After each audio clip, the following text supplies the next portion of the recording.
Amoy forever. Amoy LQ. Amoy New Cala Berry Blooms. Amoy Cala, amoy good vibes.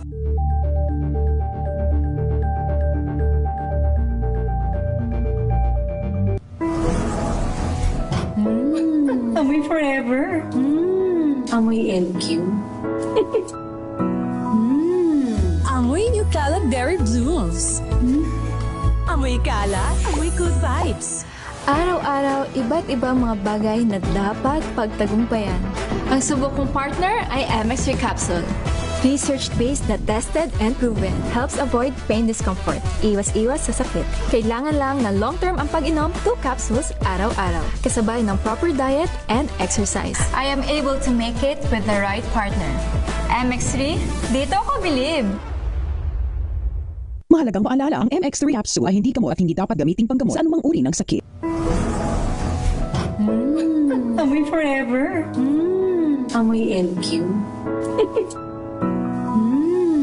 Amoy New Cala Berry Blooms. Amoy Cala, amoy good vibes.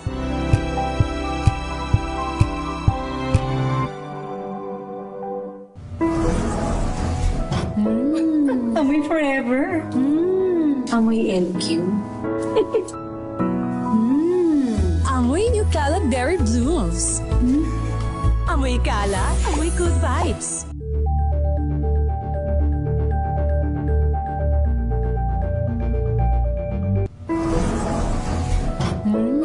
Amoy forever. Amoy LQ.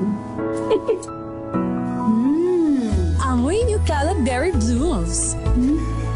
Amoy Cala, amoy good vibes.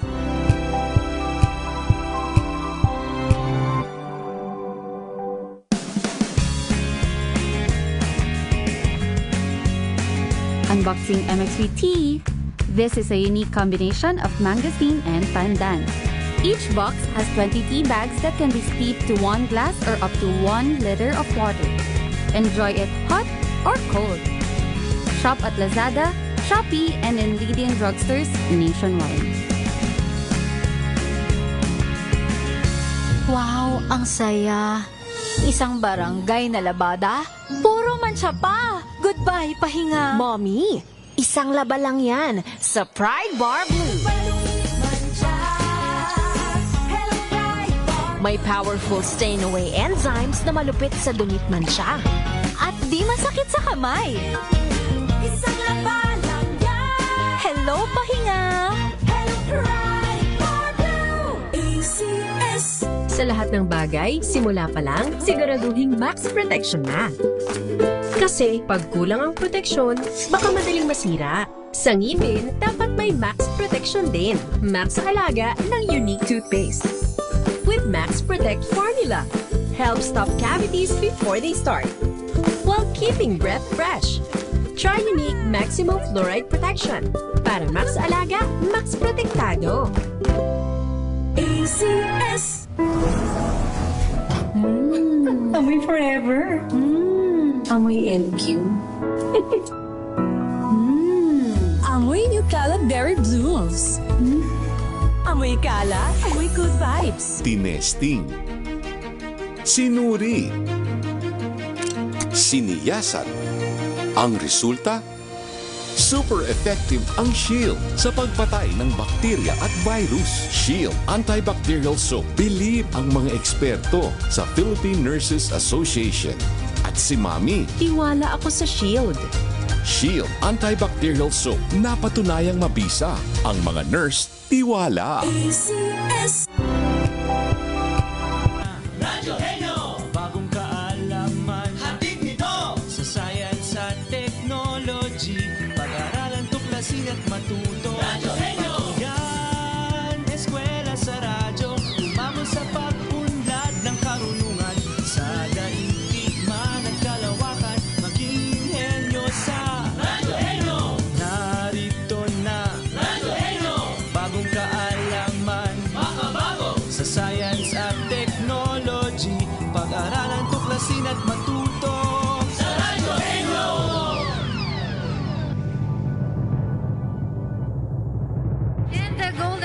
for the best science and technology program goes to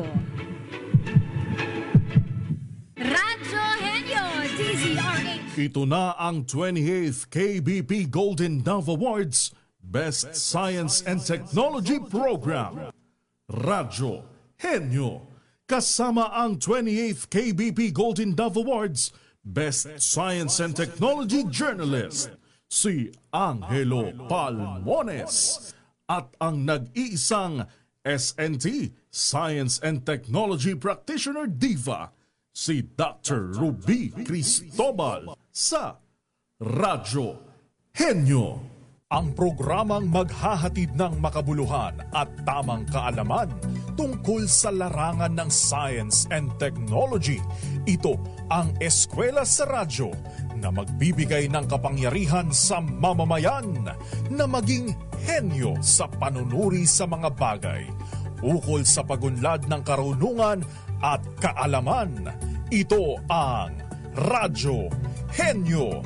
Kasama ang champion na tagapagsulong ng science and technology sa bansa, si Angelo Palmones. At lalong sasaya ang makabuluhang talakayan sa kanyang katandem na si Ruby Cristobal na isang certified SMT practitioner diva.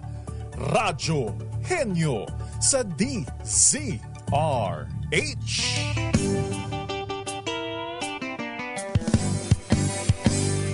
Pasok sa ating programa. Isang makaagham na linggo ng hapon, Pilipinas. At sa lahat ng mga naglalakbay patungo sa kung saan-saan, kung kayo man ay magjo-join dyan sa mga rallies, no? Mag-ingat at siguraduhin alam ninyo kung ano yung inyong grupo, ano? Para malinaw ang ating mga mensahe. Ano po? It's November 30, huling araw ng buwan ng Nobyembre ngayong taon. At narito na naman ang isa pang edisyon ng Radyo Henyo para maghatid sa inyo ng isang makabuluhang kwentuhan, syempre tungkol sa science and technology. No? Yan yung ating china-champion at ina-advocate.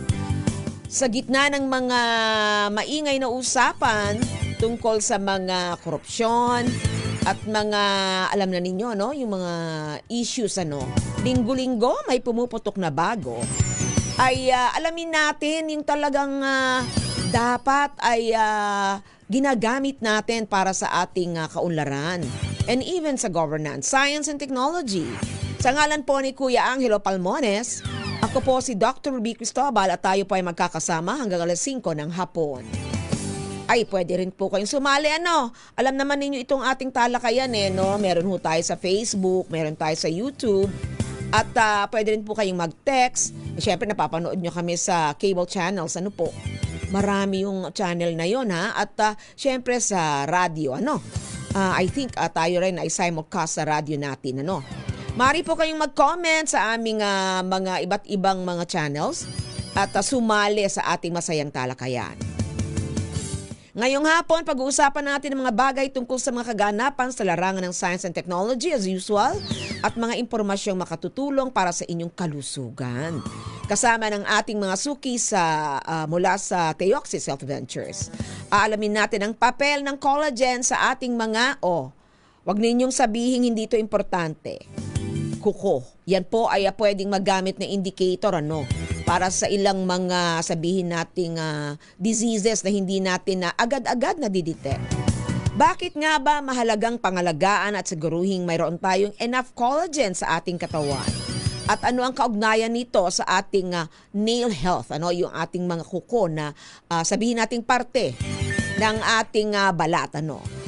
At mga kahenyo, alamin din natin ano yung mga kaganapan diyan sa bandang saan ba? Calabarzon, sa mga lugar na sakop ng Region 4A, sa mga ginagawa ng DOST Regional Office ng Calabarzon. Makakasama natin mamaya si RDME Bagsit, ano? Para explain sa atin ano ba yung sustainable agriculture. Ayan, medyo natutwist na yung aking tang, ano? So, lahat po yan sa pagbabalik ng ating programang Radyo Henyo pagkatapos lamang ng ilang paalala. Ang oras po ay 4:10 p.m.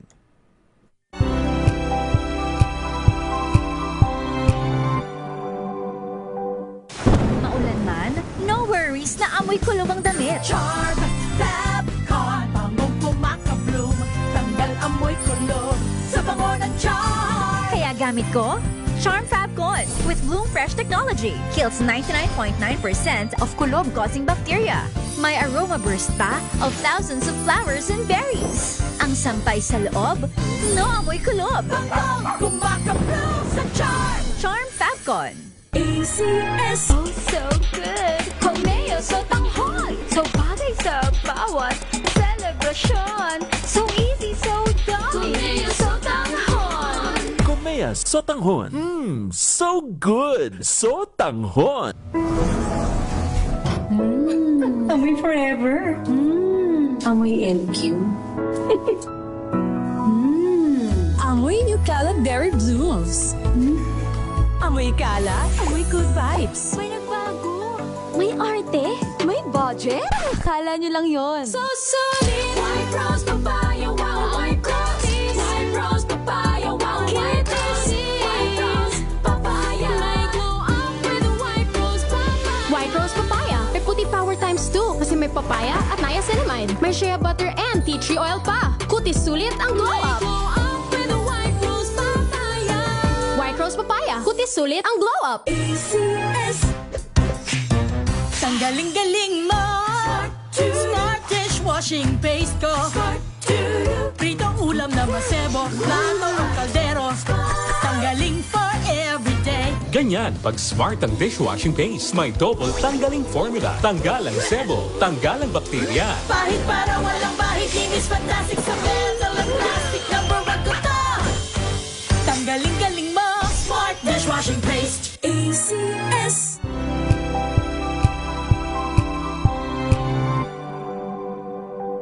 Hello, Washi! Laundry day na naman! Yay! Anong meron? Mancha ng chocolate, putik, may libag pa. Kaya natin yan! With Pride Washing Machine Detergent, may triple stain-away formula. Tanggal ang makapit, madikit, at malupit na dumit mancha. Kaya easy-easy ang labada. Mula noon hanggang ngayon. All you need is pride. All you need is pride. ACS. Healthy Minute, hatid sa inyo ng MX3. Hi, this is Dr. Edwin Bien. Naniniwala ba kayo na age is just a number? At ang pag-iedad natin ay hindi lamang nakikita dun sa mga plegis sa inyong mga mukha. Yung iba nga, bata pa, masakit na ang kanilang kasukasuan. At naka-attend na ba kayo ng high school reunion na mukhang mas matanda yung isa kaysa doon sa isa? Baka kasi inalagaan nila ang kanilang kalusugan. And that you can do for yourself. Kami pong mga doktor ay may tinatawag na telomere. Alam po ninyo, ito ay nakikita sa ating DNA. Sige na nga, yung tinatawag ba nating genes? Although mayroong mga tao na prone sa aging, maaari po natin itong bawasan at paikliin. And how do we do that? Hindi lamang sa mga pagpahid ng kung ano-ano sa ating mukha o kaya sa pagkukulay ng ating mga buhok. Kailangan alagaan natin ang ating katawan internally by taking supplements to keep us young and healthy. Dito po pumapasok yung mga natural supplements na kung tawagin natin ay may alpha, beta at gamma mangosteen. Alam po ninyo ang ginagawa nila? It prevents damage to our cells. It prevents damage doon sa binabanggit nating telomere. Para naman ang ating balat ay manatiling maganda at makinis. Para naman ang ating mga kasukasuan ay hindi naglalagatukan. And of course, para naman ang ating mga organ ay healthy and functioning. Keep young, hindi lamang young at heart, kundi para manatiling fresh, para manatiling mukhang bata. And I would recommend MX3 Plus Capsule. It contains L-carnitine and coenzyme Q10. Take once or twice daily. Oh, take care. Muli, this is Dr. Edwin Bien. Let us all stay healthy. Healthy Minute, hatid sa inyo ng MX3. Amoy forever. Amoy LQ. Eucalypt Berry Blooms. Amoy kala, amoy good vibes. Jiggy Manikad po. Bilang isang broadcaster, mahalaga sa akin ang tamang impormasyon. Sa lahat ng bagay, kahit sa food supplement, mapanuri ako. Kaya dito ako sa subok ng MX3 capsule. Ito'y may alpha, beta at gamma mangosteen. Para sa akin, sigurado ako sa MX3 capsule. Dito ako believe. Mahalagang paalala, ang MX3 capsule ay hindi gamot at hindi dapat gamiting panggamot sa anumang uri ng sakit. Amoy forever. Amoy LQ. Amoy Eucalypt Berry Blooms. Amoy kala, amoy good vibes.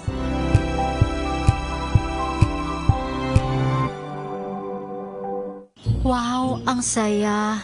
Isang barangay na labada, puro mancha pa. Goodbye, pahinga. Mommy, isang laba lang yan sa Pride Bar Blue. May powerful stain-away enzymes na malupit sa dumit mancha. At di masakit sa kamay. Isang laba lang yan. Hello, pahinga. Hello, Pride Bar Blue. ACS.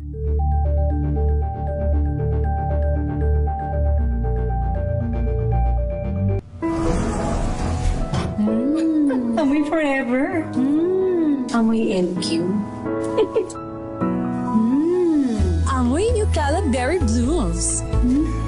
Amoy kala, amoy good vibes.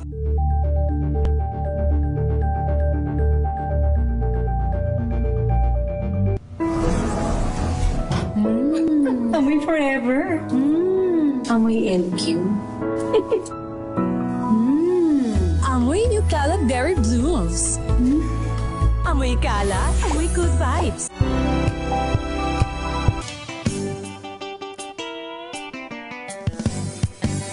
Nagbabalik po ang Radyo Henyo at ang oras pa ay alas 4:18, 4:18 p.m. sa buong Pilipinas. As I've told you earlier ng mga kahenyo, napakaganda ng ating topic kasi sabi nga nung ating mga, siguro mga nakakatanda, yung mga kaedad ko. Yun daw yung sakit ng kalingkingan, lalo na yung kuko sa inyong kalingkingan, ay sakit ng buong katawan. Kaya kasama natin para sa ating talakayan ngayong hapon, Mr. Brian Posadas, isang registered pharmacist mula sa Theoxis Health Ventures. Magandang hapon, Sir Brian. Magandang hapon, Dr. Ruby, at sa mga taga-pakinig at nanonood sa atin dito sa Radyo Henyo. Nako, talaga namang ang ating topic ay siguro hindi ini-expect ng iba nating mga taga-subaybay, nail health. Ano nga bang dahilan? Bakit kailangan nating pangalagaan ang ating mga kuko? Ano ba ang papel ng nails sa ating kalusugan at pang-araw-araw na gawain, Sir Brian? So commonly, ang iniisip natin ng mga Pilipino, generally, yung nails natin parang something lang yan na cosmetic or pangpaganda.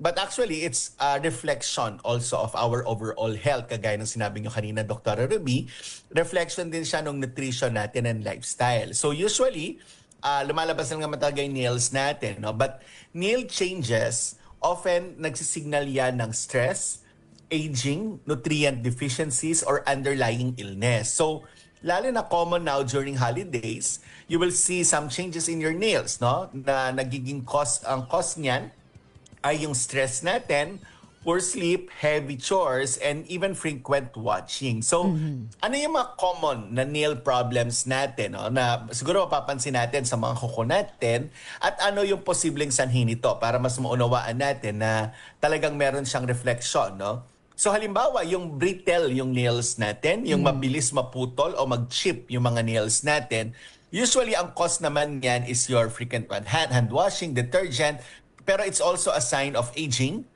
and that you have low protein or low collagen in your body or even dehydration. Pagka medyo dehydrated ka, nagiging brittle yung nails. Another thing is yung nail ridges. Ano yung nail ridges? Yung nails natin meron yung vertical or horizontal line. So parang may maliliit na lubog na konti, no? Ang cause naman yan usually is, again, also still aging, pero nutrient deficiency. Ibig sabihin, may kulang ka sa B vitamins, iron, no, stress, and illness recovery. So nakikita yan pag may nail ridges. Yung soft peeling nails, no? Soft peeling nails, ibig sabihin low yung keratin na supportan yung low collagen natin. Ito naman ang classic, pag medyo naninilaw yan, except for nail polish, pag naninilaw yung kuko, that means it's an effect of your fungal infection, diabetes risks, or smoking. Kakasigarilyo, naninilaw din yan. Pag mabagal yung growth ng nails natin, parang napansin natin, bakit ganun? Parang ang tagal ko bago naggugupit. Ibig sabihin yan, low yung protein intake natin sa katawan dahil low collagen din tayo. Tapos poor yung circulation ng body natin, ng blood natin. Kasi usually pag maganda yung circulation natin, maganda yung flow ng nutrients even to your nails. So kapag bumagal yung nail growth mo, may possibility na medyo poor yung circulation natin and chronic yung stress. Hangnails naman, yung hangnails hindi dito sa dulo, yung dry cuticles din na tinatawag. Ibig sabihin, pag medyo dumadami yung hangnails na nakaangat, poor yung lack of hydration and vitamin deficiency. Of course, you'll see naman if you have fungal, no? Nagbabago yung kulay, tas may iba ring amoy yan. So usually yan yung nangyayari sa nails natin na senyales na meron ding nangyayaring problema sa loob ng katawan. Oo, so mostly pala no, nutrition at yun na nga yung infection, mga fungal infection. So dapat talaga inaalagaan din ng mga kuko. Kasi 'di ba ginagamit natin yan sa everyday life natin, hindi naman po pwedeng nagbubukas ka ng mga 'di ba ng mga kunwari mga takip, yan ay matindi yung role niyan at I think meron din niyang iba pang mga gamit sa pang-araw-araw. Ngayon, Sir Brian, kasi alam niyo yung mga bata, lalo na yung mga kababaihan, yung ating mga, kumbaga, mahilig sa mga artificial nails, di ba? Or mga gel polish, no? Ginagamit nila ngayon yan. Yan ay mga chemicals, or even mga adhesives, nilalagay dyan. Yan ba'y may epekto sa ating nail health? Kasi yung iba parang sinasabi, hindi naman yan nakaka-apekto kasi ang tigas-tigas daw nung ating mga kuko. But then again, if you do it every day, di ba? Pwede rin sigurong makadamage yan. Sir Brian, what do you think? Yeah. So, again, balikan ko rin, Dr. Rubino, kagaya na sabi natin, hindi lang yan basta for cosmetic, no? Actually, ang nails natin also acts as shields for your fingertips and your toes. Kasi meron ditong mga delicate na nerve endings under our skin at napiprevent yung injury when we bump, no? So yan yung main purpose niyan. So meron bang effect yung mga sobrang dami ng acetone, for example, or nail polish? Yes, no? So halimbawa, kung masyadong mataas, overexposure to acetone, nagso-soften at nagpipil din yung nails natin. So hindi rin siya ganun kaganda kapag lagi-lagi. Yung iba, sobra-sobra tayo tawag dito? Nail file, no? Papakuskus ng kuko, numinipis siya. Na-expose yung nerve endings natin sa loob, which becomes dangerous for us as well, no? Pwede kasi dyan manggaling yung infection na tinatawag natin. So that's the reason why kailangan inaalagaan natin yung mga nails natin. Ayun. So even yung mga ginagawa natin, siguro okay lang naman yan paminsan-minsan. Wag naman araw-araw na nagpapa-UV kayo dahil sa kayo nagpa-gel, di ba? May mga siguro event na pwede ninyong puntahan. Yan, siguro pwede, no? So, sabi natin, ang daming pwedeng maging problema, at ito'y nakikita natin sa ating, siguro yung kondisyon ng ating mga kuko. Ano naman yung, syempre, yung kabaligtaran ng mali, yung key, siguro, factors that can help us really take care of our nails, Sir Brian? Okay. So, Dr. Rubino, ang isa rin pala, nakalimutan kong banggitin kanina, yung minsan yung sobrang paggupit dito sa gilid. Ay, oo. Tapos nag-cause ng ingrown. Ingrown. No? Kapag nag-cause kasi yan ng ingrown, possible talaga na magkaroon ng infection yan. No? Kapag medyo napalala, papasok na husto yung gawa, no? Ang mangyayari niyan, mag-i-infection. Minsan kailangan mong putulin yung kalahati ng kuko. So very, very, ang hirap ng galaw niyan. Of course, ang sakit. Masakit. Kilos, no? Correct. So, ano yung practical tips natin? No? Tandaan natin, again, your nails, no? Is comprised mostly of your keratin and your collagen. So, ibig sabihin, mahalaga na we give our body enough nutrients for our strong nails. So, we would always say keratin support, biotin will always be important, your vitamin C, your zinc, it helps in the nail growth as well. Iron, it prevents the ridges and brittleness. Of course, omega-3.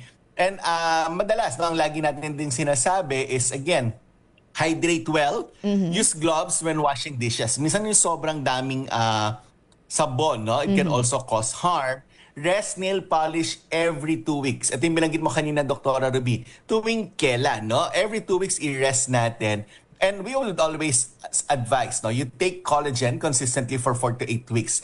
Ang collagen, hindi yan pampaganda lang. Hindi lang yan pang glow natin. Kasi alam natin na 42%, there's a possibility, there's a study that shows 42% reduction in broken nails after 4 to 8 weeks of collagen supplementation. Nag-i-improve yung growth nito by around 10 to 15%. So that's why it's important, Keratin kasi na kailangan for your nails, depends on your collagen peptides pa rin. So, collagen kasi is a building block, So, kumbaga yung sinabi natin, building block, it's really a protein that your body needs. So, mahalaga na habang bumababa yung collagen sa katawan natin, habang nagkakaedad tayo, we do supplementation of your collagen as well. Okay, so Sir Brian, ano po yung pwedeng maging sources ng collagen, Siyempre alam naman natin sa pagkain, yan ay mapoproduce ng ating katawan, or even probably supplements. So how can siguro yung collagen supplement like Ultraflex help, in addressing these issues, Sir Brian? So ang highest source naman kasi talaga natin, ng collagen, or the usual source of collagen natin, is your animal base. Yung mga bone broth na tinatawag natin, yung bone broth, chicken skin, pork skin, yan, beef tendon, yung mga litid, bulalo, of course, yun nga lang, ingat-ingat kapag meron naman tayo ibang sakit, right? Fish skin, fish bones, gelatin, And ang mahalaga dito, for the supplementation, ang mahalaga dito, yung collagen peptides natin should be very small, para mabilis ma-absorb ng katawan natin. That is where a hydrolyzed marine collagen comes in. Again, the ideal na dami for your hydrolyzed marine collagen, daily needs natin na supplementation should be around 2.5 grams to 5 grams. The 2.5 grams, yung Ultraflex, that is containing 2.5 grams of hydrolyzed marine collagen. Maganda yung peptides, mabilis yung absorption, makakatulong. Again, hindi lang para sa skin, hindi lang para sa balat, Hindi lang para sa glow niyan, Hindi lang siya pampaganda, hindi lang para sa nails, but especially it helps for your joints. So ito yung reason kung bakit what we recommend would always be you make it as a daily habit. So that's the reason why Ultraflex is available, in coffee and the unflavored, pwede yung ihalo sa mga drinks ninyo. Para yan na yung araw-araw natin na ginagamit, because collagen, again, is really important to make sure that our body has enough, na para mapatuloy yung pag-build niya at mapanatili yung ganda. Ako talaga naman, ang dami pala nating benefits na makukuha mula sa Ultraflex. So again, Sir Brian, saan mabibili ang Ultraflex sa ngayon? Online pa rin ba? Yes, it's still available online, Lazada, Shopee, and TikTok, and of course, Ultabio Shop. So, same naman yan ng makers ng Ultabio na we've been using for so many years. And Dr. Rubino, ako, laging sinasabi, I've been using, nag-change na ako ng coffee. This is my coffee every day and it really helps, Yan. So, talagang maganda for our body. Okay, so thank you very much again, Mr. Brian Posadas. At we'll see you again next week for your health tips. Thank you very much. Thank you, Doc. Okay, mga kahenyo, yan po ang ating nakausap para sa inyong mga tips sa pangkalusugan. Isang registered pharmacist po, si Mr. Brian Posadas mula sa Theoxis Health Ventures. So bago ang lahat, dito muna tayo sa Flash Report. Flash Report! Nasa 7,000 reliyista nagpapatuloy sa kani-kanilang programa sa iba't ibang bahagi ng Metro Manila ngayong Bonifacio Day. I-report mo yan, RH52, Edniel Parosa. Edniel? O sige, abangan natin ang report ni Edniel. Medyo nawawala sa linya. Alam niyo mga kahenyo, talagang ang collagen ay importante. Akala natin yan ay pampabeauty lang o pampaganda lamang ng ating mga balat. At siguro sabihin natin para hindi tayo rayumahin. Kaya kailangan natin ng collagen. So babalikan natin maya-maya si Edniel Parosa para sa ating report. Tayo magbe-break muna. So wag po kayong alis. Babalik po ang Radio Henyo. Ang oras pa 4:31 p.m.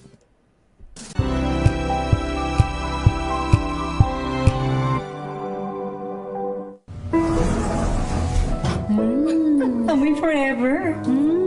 Amoy LQ. Amoy New Calabash. Amoy Kala, amoy good vibes.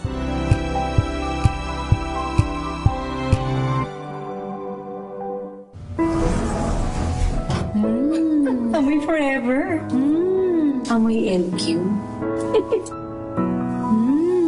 Amoy New Cala Berry Blooms. Amoy Kala, amoy good vibes.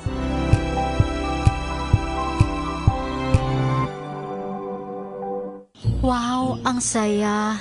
Isang barangay na labada, puro mancha pa. Goodbye, pahinga. Mommy, isang laba lang yan sa Pride Bar Blue.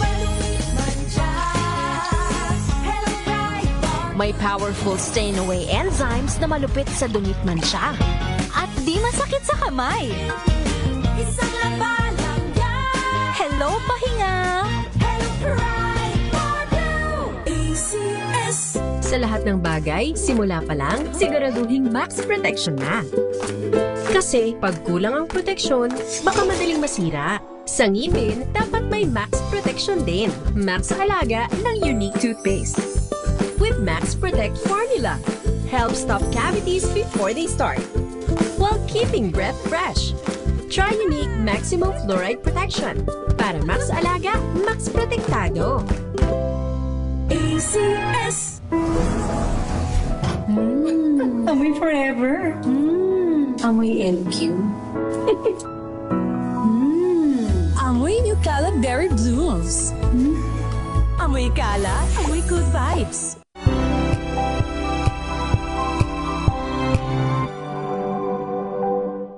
Maagang balitaan, maagang usapan sa mga issue at balita. Kasama si Kuya Angelo Pal.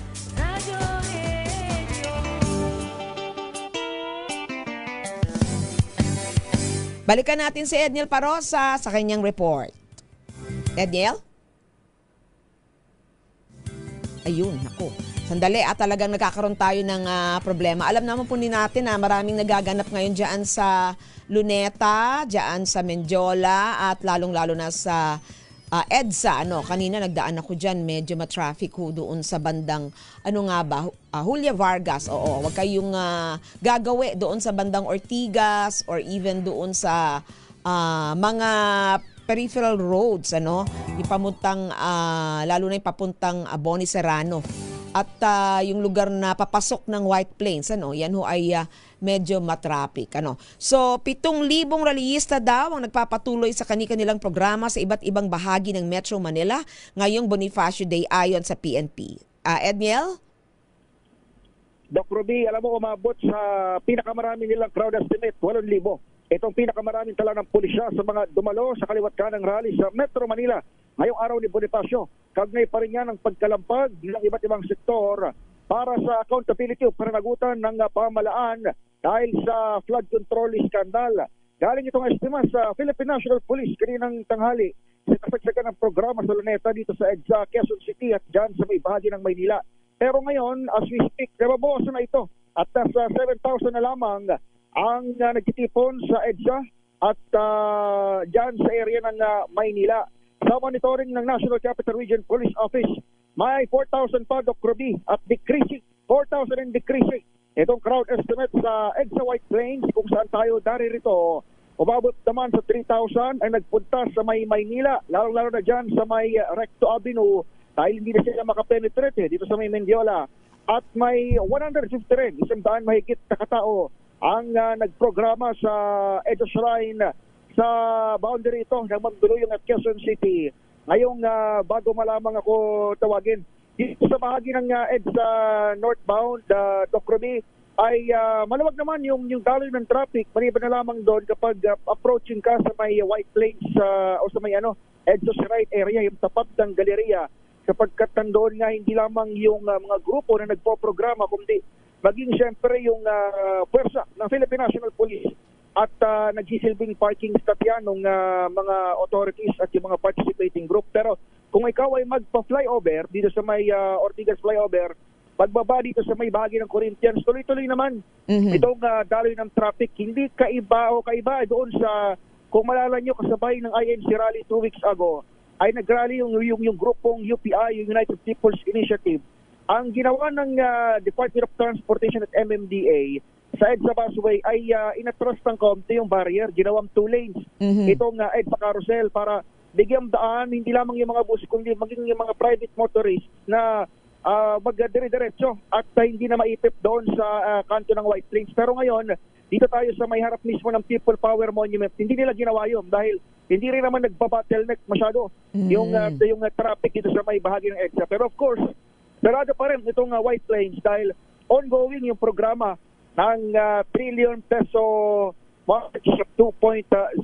Inasahan ng Quezon City Police na by 6 in the evening ay tuloy na silang matatapos at of course, depende pa rin yan doon sa magiging usapan ng lokal na pamahalaan at ng mga organizer. Pero wala namang initial info so far na may mga request to extend gaya ng mga nakaraang mga rally at mukhang matatapos sila ngayon din mismong gabing ito. Kausap natin kaninang umaga si Defense Secretary Gibo Chodoro, nararatiling payapa yung monitoring nila at wala namang mga matinding mga banta sa seguridad sa mga oras na ito.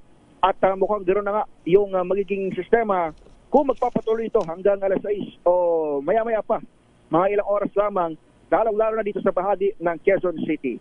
Ako pa rin sa Edniel Parrosa, D0H, una sa Pilipinas, una sa Pilipino.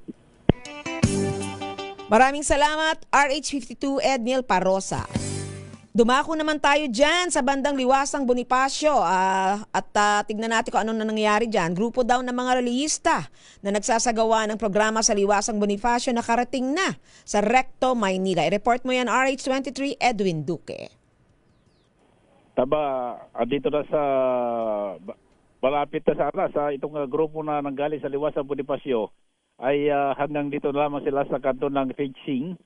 Dahil hindi nga sila makapasok sa may bahagi ng Mindiola. Tinangkang pasukin itong grupong Pro Duterte. Kaya nasabi natin Pro Duterte dahil nakalagay dun sa kanilang tarpaulin ang Marcos Resign at meron din silang mga tarpaulin na pinababalik ang dating Pangulong Duterte sa Pilipinas. Ay sa kanilang talumpati ay laban pa rin sa korupsyon yung kanilang sinisigaw na sana'y kasuhan, makulong yung talagang mastermind.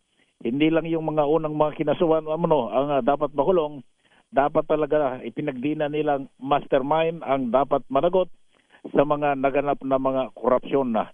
Kanina lamang ay at hanggang sa mga oras ito si DIG Secretary John Vic Remulla ay muling nagpakita at nasa mismong itaas nitong fire truck na bungad lamang nitong kanto ng fencing kung saan nakaharang yung mga bakal na punong-puno ng barbed wire ay nagpakita. Kaya naghiyawan yung mga nagrarally dito sa may southbound ditong harap mismo ng UE, no?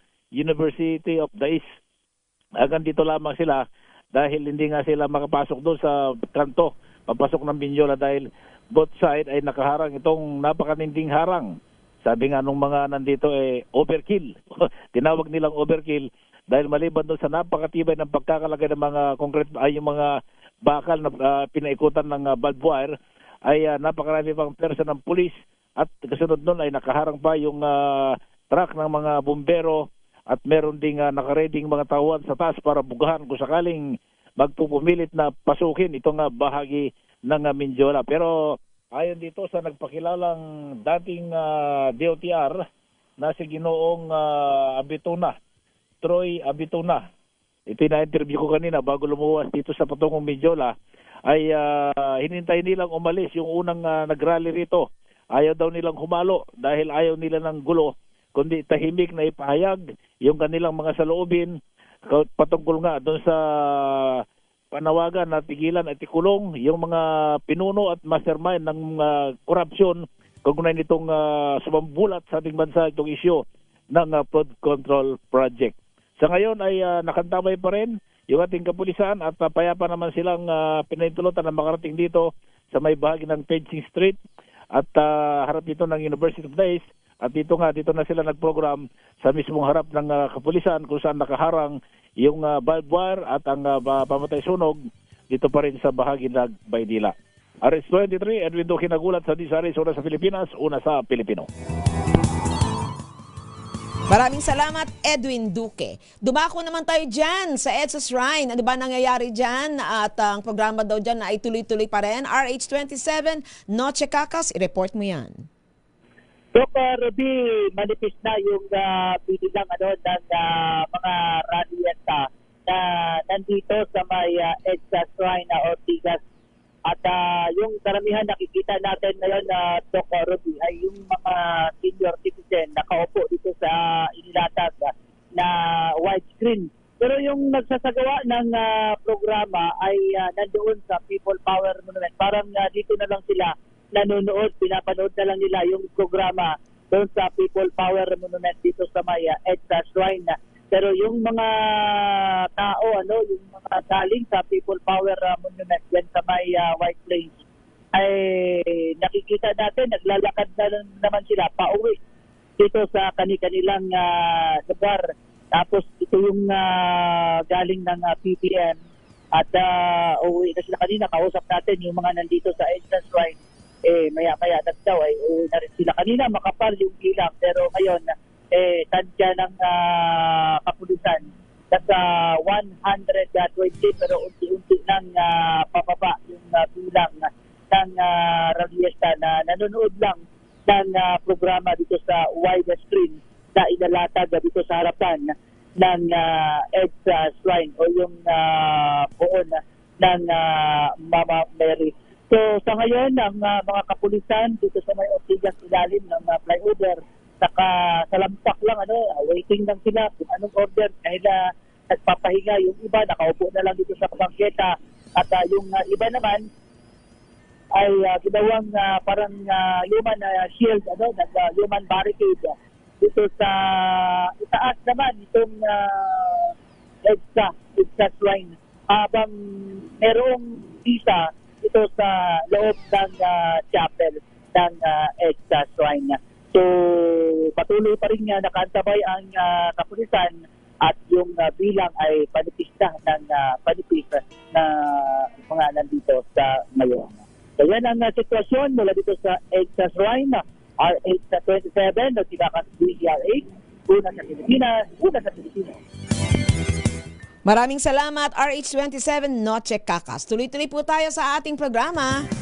At kasama natin online ang Regional Director ng DOST Calabarzon, si RD Emelita Bagsit, para sa ating pag-uusapan na collaboration daw between DOST and DA or Department of Agriculture.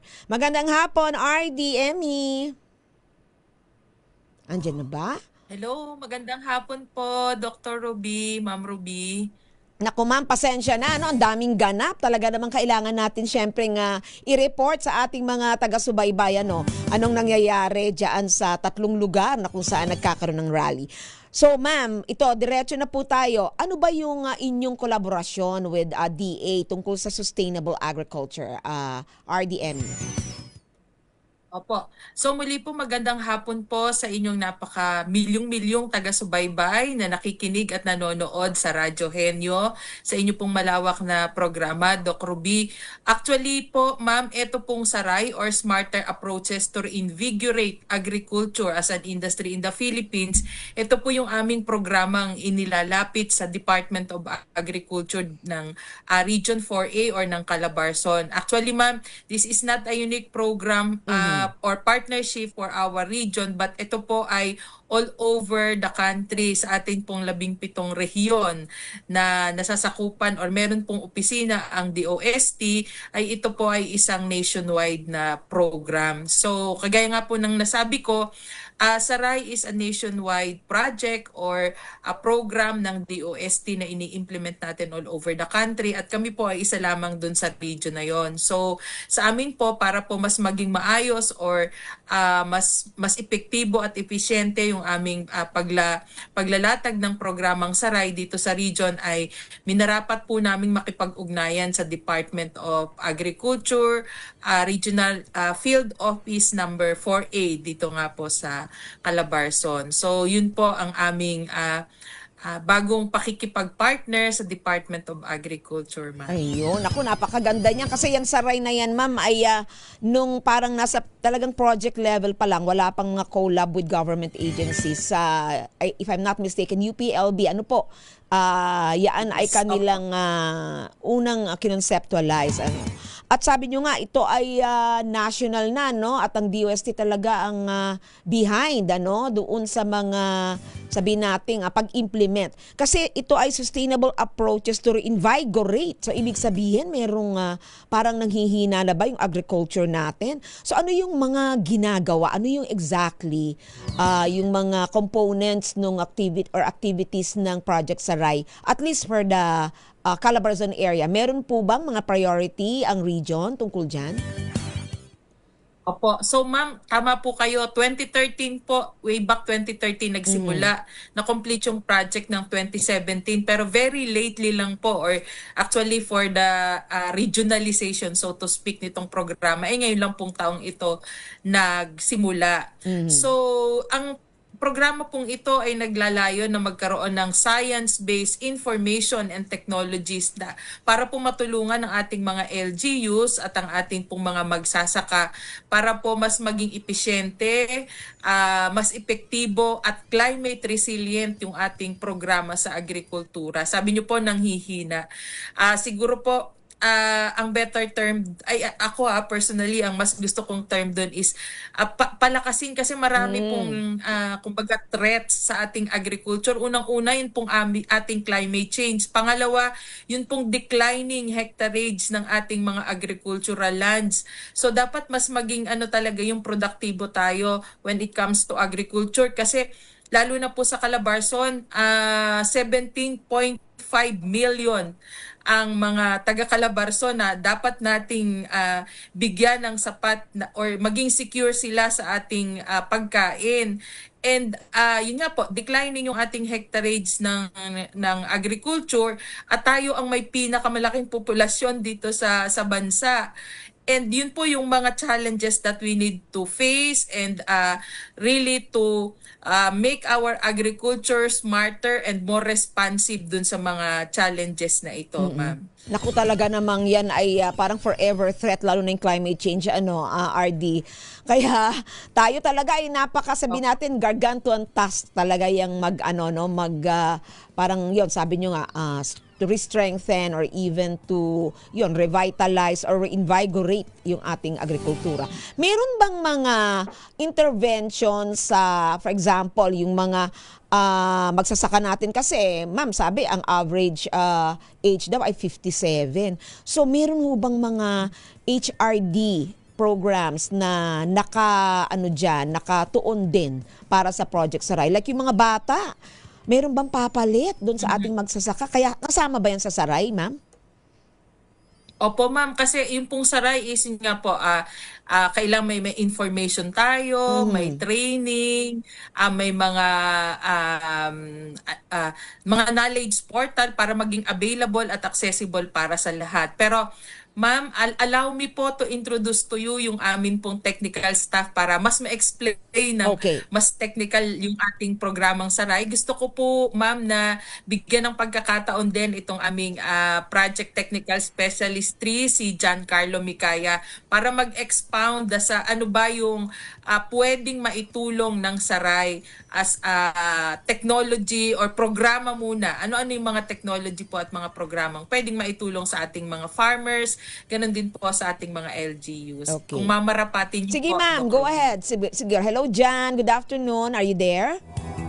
Good afternoon po, Doc Ruby, and good afternoon din po, RDME. So, para po ma-discuss natin po ang ating mga Saray technologies, bale, ang balak po talaga ng rehiyon po namin ay idating o palapitin ang smart agriculture sa ating mga local stakeholders and ating mga farmers. Kaya po natin ginawa itong Saray Regional Hubs po. So, bale, yung mga ating mga applications, ating mga mobile technologies po ay ilalapit natin sa ating mga farmers. Magbigay na lang din po ako ng konting example. So, para po sa ating mga LGUs, tuturuan po natin sila ng mga makabagong teknolohiya tulad ng paggamit ng mga satellite data para po sa kanilang agricultural monitoring. So hindi na po kailangan pumunta ng ating mga LGUs sa isa't isang mga sakahan at palayan po para i-inventory o alamin kung ano po yung production. So using satellite data po, malalaman na po natin kaagad-agad at may re-report natin ito ng mas madali.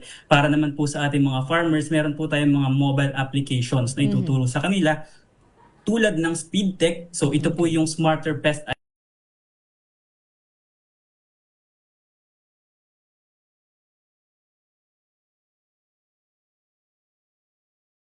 itong i-download. Ito naman po ay nagiging parang doktor po tayo sa ating mga farm lots kasi using our mobile phones, so pipicturean lang po natin yung ating mga peste, ating mga diseases at agad-agad po nating malalaman kung ano po yung mga yun at mabibigyan po natin ng sapat na intervention. So i-guide po natin ng ating mga farmers, ang ating mga LGUs sa paggamit ng ating mga information for smart agriculture para po mapataas o mas mapayabong pa ang ating pong agricultural sector dito po sa Pilipinas. Ayun, ako napakarami naman palang mga, kumbaga sabihin natin, eto yung mga modern technologies, gamit yung mga digital technology na na-develop din ng DOST at siguro ng Project Saray, baka meron din sila. So Ma'am Emmy, ano yung timeline nyo? Hanggang kailan tong project na to? Kailan po nagsimula at hanggang kailan po ito ipagpapatuloy ng DOST with DA?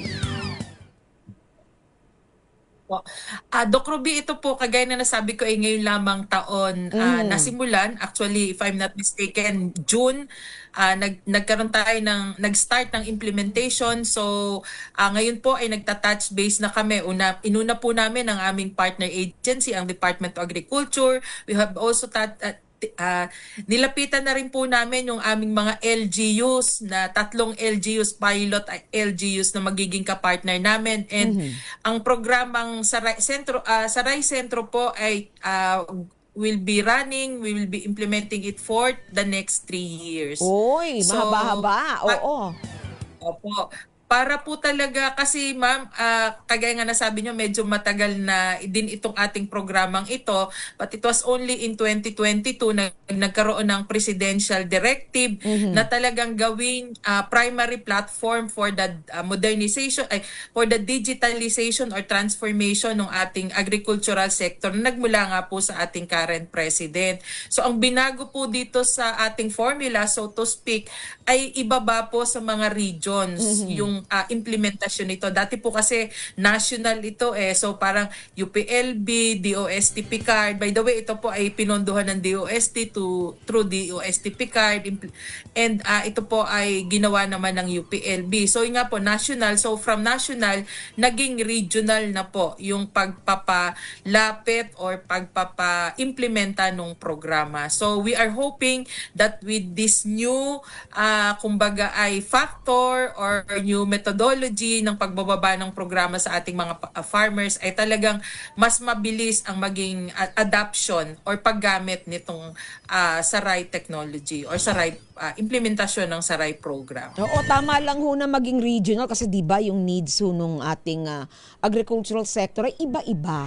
Kasi iba-iba din yung problema nila tsaka situation. Kahit sabihin nating climate change yung ating ina-address, I'm sure iba-iba yung epekto at iba-iba yung mga adaptation na kailangan nilang gawin at therefore, syempre, yung mga teknolohiya na available, hindi rin natin ibibigay sa kanila lahat. Kailangan, kumbaga, customize to their needs. Pinag-aralan nyo yan, I'm sure, ma'am, kung ano lang yung kailangan for the Calabarzon agricultural sector. Meron bang ganun? Meron bang, in a way, parang situation analysis related to the project? Yes, ma'am. masasabi po natin na meron ganun talaga kasi yun nga po, may 9 priority commodities po kasi itong, or priority crops itong saray natin. And yung may rice, may corn, banana, coconut, coffee, cacao, sugarcane, tomato, and soybean. So, yun pong inaral namin, siyempre sa specific LGU, kung ano yung mga crops na ginogrow nila doon. So, yun po yung ating ipaprioritize dun po sa aming pag-implement ng atin pong saray. So, dito po sa atin ay ang atin pong 3 pilot LGUs ay Magallanes ng Cavite, Siniloan ng Laguna, at Lucena po para sa Quezon. So for this year po, dun sa first year natin, yun muna po ang ating tututukan at yung kanilang mga priority crops na doon sa 3 munisipyo na yun po ang ating pagtutuunan kung paano mapapayabong yung LGU na yun at yung mga kanilang major crops na tinatanim doon through the use of saray technologies. Nako, ma'am, talaga naman maganda yan, ano? And syempre ako, I wish you all the best, ano, kasi alam ko yung Calabarzon, ayan ay iba-iba 'di ba? Yung mga farms diyan parang unti-unti naglalaho, sabi nyo nga, ano. So talagang kung merong isang rehiyon na matindi, iba yung intervention na kailangan, siguro yan yun, ano. At isa nga dyan yung sinasabi natin, sana ma-encourage natin, ano, yung mga kabataan. Since digital na, no, hindi naman lahat ng agricultural technologies ay sabihin natin mechanical or talagang tiling dalan. Siyempre kailangan yan, di naman mawawala yan. Unti-unti nababago natin yung agricultural landscape dito sa Pilipinas. At I think napakaganda nung fusion ng Department of Agriculture at ng DA. Meron na ho ba kayong MOA with DA for this collaboration, RDME? We are Carlo, no, meron na tayong kina-craft na memorandum of agreement. So inuna muna po namin nakausapin si Red Fidel Libao kasi para ipaliwanag po yung para ipariwanag po yung ating Regional Executive Director yung ating programa.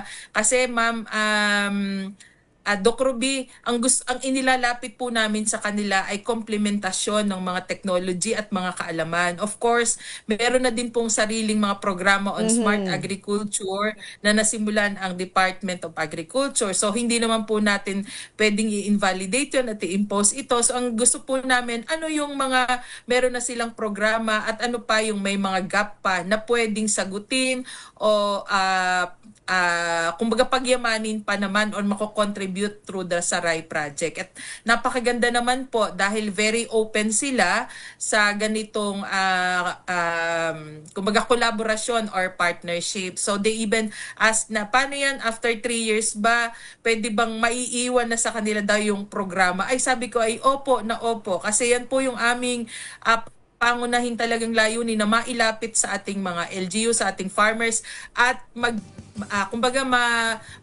maisali natin or maitransfer natin yung mga teknolohiya sa Department of Agriculture that will complement their existing programs, projects, and activities. Okay. So, ano na po, kumbaga in the making na po yung pag-formalize. But we already have their verbal commitment para po sa partner. Ayun naman pala So, asahan natin yan, ano. Keep us siguro parang informed, ano, kasi talaga namang gusto natin na yaan ay mangyari, ano, para matulungan yung ating magsasaka. Again, thank you very much, RDME Bagsit, and of course, sa ating technical staff, si Sir John, hindi ko nakuha yung kanyang kanina. Mikaya po. Mikaya. Giancarlo Mikaya. Mikaya. Sir John Mikaya, thank you very much for gracing the program. Thank you, ma'am, and see you again next time. Thank you din po, Doc Ruby. Yes. Yes, anytime. Basta ikaw, RDME, malakas ka sa radyo. Sige, thank you very much and magandang hapon po sa inyo. Okay, mga kahenyo, yan po ang ating nakapanayam at wala na po tayong oras, 5:00 na po. Ito po ang ating edisyon ng Radio Henyo ngayong linggo. Ako po ang inyong nakasama, Dr. Ruby Cristobal. Sa ngalan pa rin ni Kuya Angelo Palmones, ito po ang Radio Henyo. Sa DZRH, una sa Pilipinas, una sa Pilipino. Susunod na ang ating Aboitiz, ating bagong programa. Kaya wag po kayo alis, kayo po ay tumutok sa ating bagong programa. Ito po ang May Trabaho at ang oras po ito po ang Radyo Henyo at ang oras po ay alas 5 ng hapon.